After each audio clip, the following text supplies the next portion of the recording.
The Latrobe Street Mission is continuing their efforts to keep those who are in need of a warm place to stay safe during the freezing temperatures. As temperatures dip below freezing once again, the Latrobe Street Mission stays readily prepared to host those in need.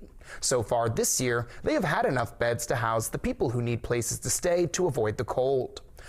After many donations from members of the community over the holiday season came in, they are still in need of hygiene products and clothing for those who come to them for help.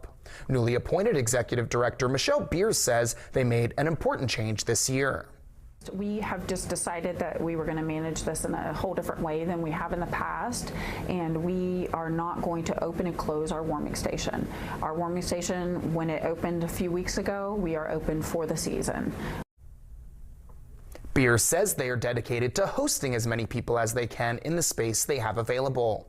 If you would like to support the mission and its efforts, please contact them to see how you can help.